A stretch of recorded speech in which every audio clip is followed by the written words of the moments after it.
ॐ केकीकण्ठाभनीलं सुरवरविलसद्विप्रपादाब्जचिह्नं सौभाढ्यं पीतवस्त्रं सरसिजनयनं सर्वदा सुप्रसन्नं पाणौ नाराच चापं कपिनिकरयुतं बन्धुना सेव्यमानं नौमीड्यं जानकीशं रघुवरमनिशं पुष्पकारूढरामम् कौसलेन्द्रपदकञ्जमञ्जुलौ कोमलावजमहेशवन्दितौ जानकी करसरोजलालितौ चिन्तकस्य मनभृङ्गसङ्गिनौ कुन्द इन्दुदर गौरसुन्दरम् अम्बिकापतिमभीष्टसिद्धिदम् कारुणिककलकञ्जलोचनं नौमि शङ्करमनङ्गमोचनम् भवतां समेषां श्रीमद् वाल्मीकि रामायण पारायणोपक्रमे हार्दं स्वागतम् अभिनन्दनं च।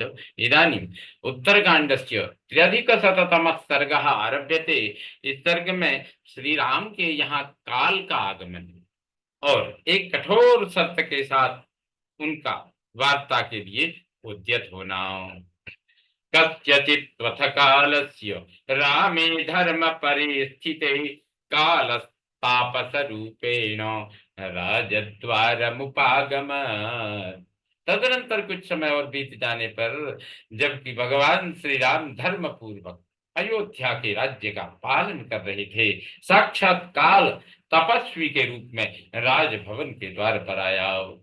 सौब्रवीर्लक्ष्मणं वाक्यं धृतिमन्तं यशस्विनं मां निवेदय रामाय संप्राप्तं कार्य गौरवात्। उसने द्वार पर खड़े हुए धैर्यवान एवं यशस्वी लक्ष्मण से कहा, मैं एक भारी कार्य से आया, तुम श्री रामचंद्र जी से मेरे आगमन की सूचना दे दो।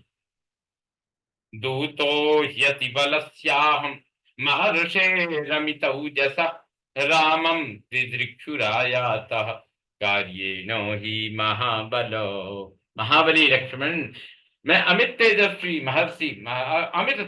महर्षि अतिबल का दूत और एक आवश्यक कार्यवश श्री रामचंद्र जी से मिलने आया हूँ। तस्य तदवचनं श्रुत्वा सौमित्रिस्त्वरयान्वितः न्यवेदयत रामाय तापसं तं समागतम्। उसकी वह बात सुनकर सुमित्रा कुमार लक्ष्मण ने बड़ी उतावली के साथ भीतर जाकर श्री रामचंद्र जी से उस तापस के आगमन की सूचना दी।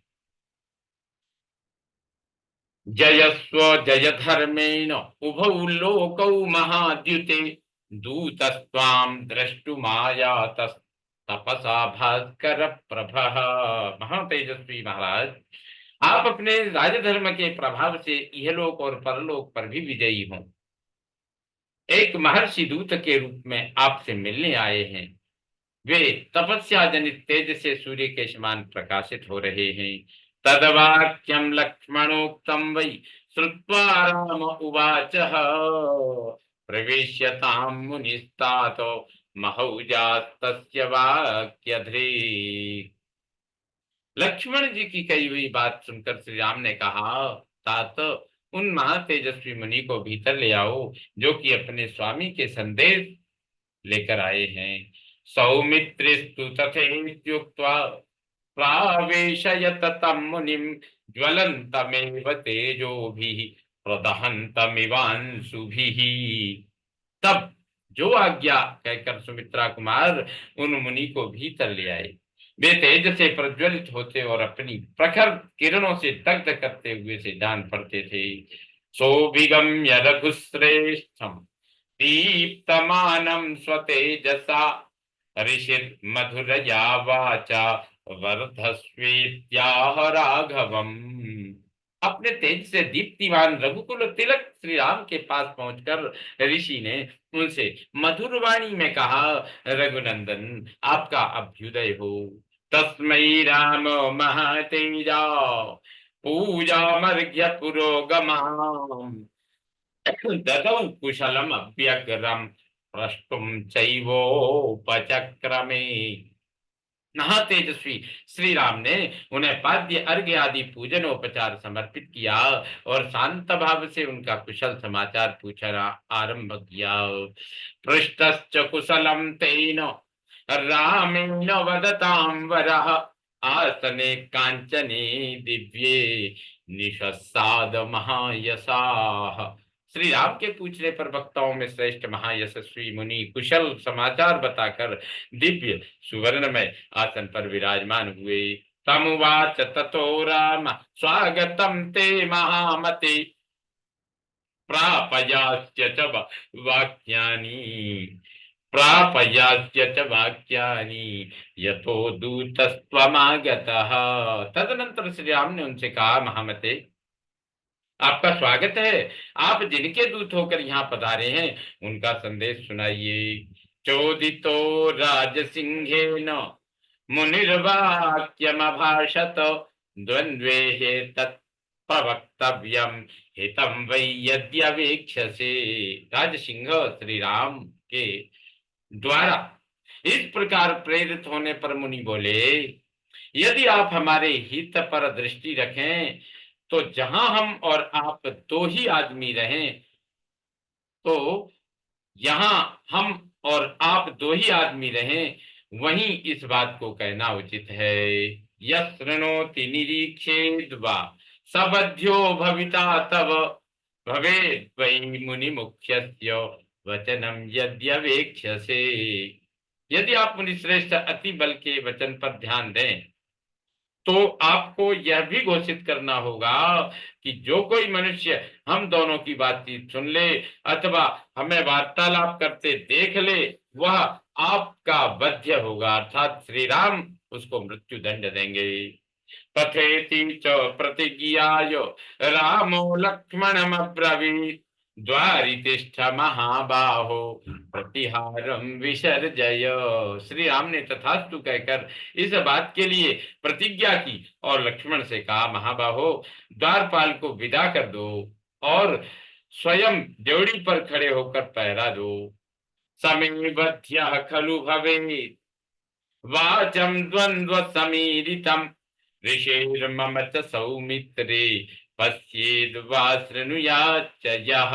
सुमित्रानंदन, जो ऋषि और मेरी दोनों की कही हुई बात सुन लेगा या बात करते हमें देख लेगा वह मेरे द्वारा मारा जाएगा। ततो निक्षिप्य काकुत्स्थो लक्ष्मणं द्वारि संग्रहम् तमुवाच मुने वाक्यम कथयस्वेति राघवः तत्ते मनीषितं वाक्यम येन वाचि समाहितः कथयस्वाविशंकस्त्वं ममापि हृदि वर्तते। इस प्रकार अपनी बात ग्रहण करने वाले लक्ष्मण को दरवाजे पर तैनात करके श्री रघुनाथ जी ने समागत महर्षि से कहा, मुने अब आप निश्चिंत होकर यह बात कहिए जिसे कहना आपको अभीष्ट है अथवा जिसे कहने के लिए ही आप यहाँ भेजे गए हैं। मेरे हृदय में भी उसे सुनने के लिए उत्कंठा है। इत्यार्थ से श्रीमद् रामायणे वाल्मीकि आदि काव्ये उत्तरकांडे 3अधिक सर्ग संपूर्णताम जाति।